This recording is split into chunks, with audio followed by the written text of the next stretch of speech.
유튜브로 읽는 박정희 전기 11권 마탄의 사수 미국의 오판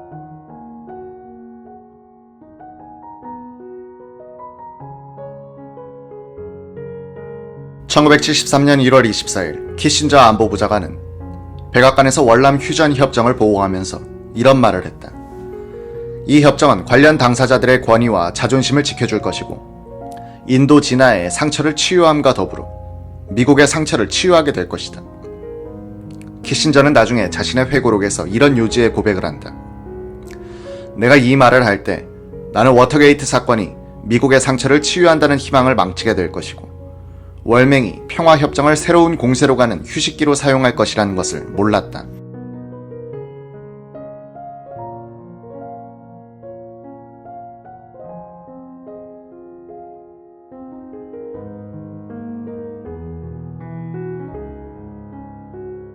미국의 반문화, 반전운동가들은 우리가 자유민들을 보호해야 한다는 1945년 이후의 외교정책을 부패한 사회에 오만이라고 몰아세웠다.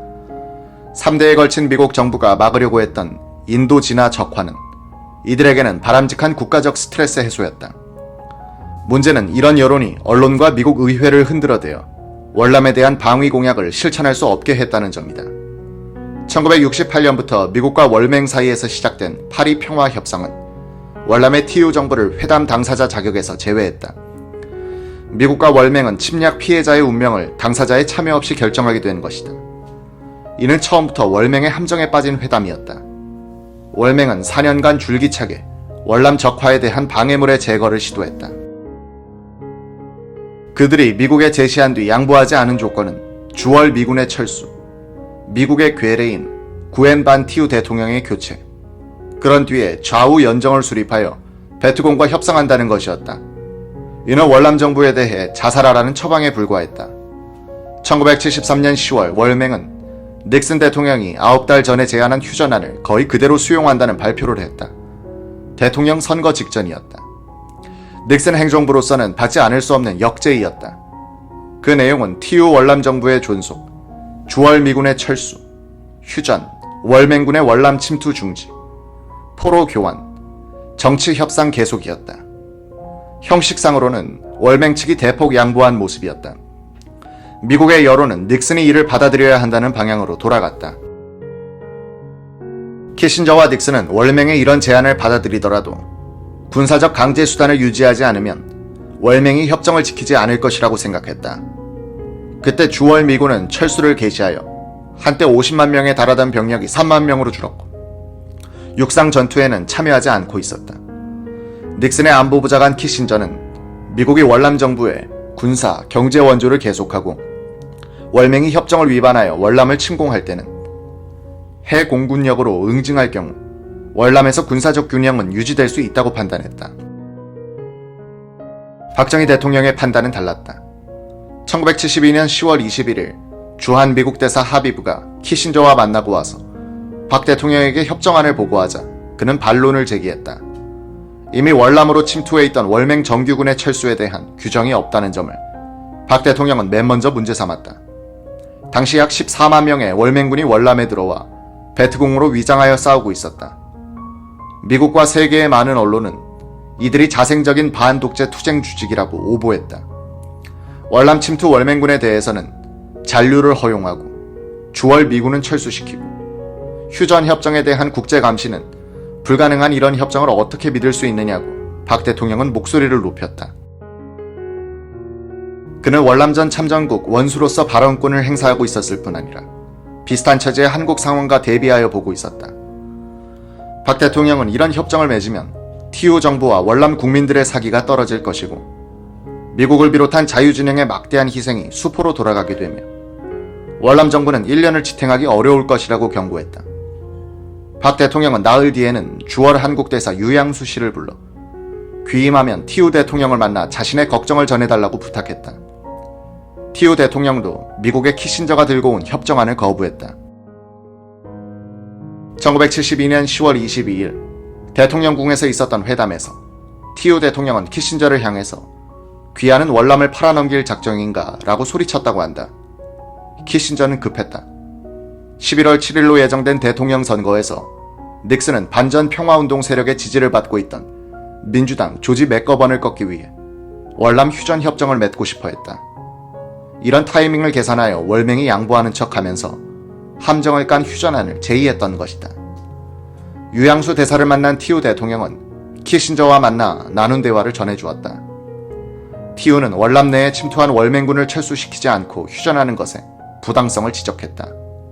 그는 또 1954년에 제네바 협정의 재확인을 요구했다.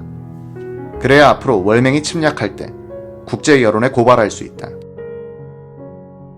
티우는 공산주의자들과 어떤 형태의 연립정부도 반대한다고 했다. 월맹 측은 중앙정부에서 마을 단위까지 티우 정부와 베트공 사이의 연립을 주장했으니 이는 좌우 합작으로서 월남 정부를 허수아비로 만들려는 고전적인 술책이었다. 키신저는 월남 정부를 압박하여 자구 수정 정도만 한 뒤 10월 26일에 협정안을 발표하고 31일 파리에서 조인할 계획이었으나 티우의 거부로 무산됐다. 키신저에게 티우는 거의 막말 수준의 말을 했다고 한다. 우리는 공산당과 직접 대화하지 않고 귀하가 중계를 했는데 귀하는 누구 편인가?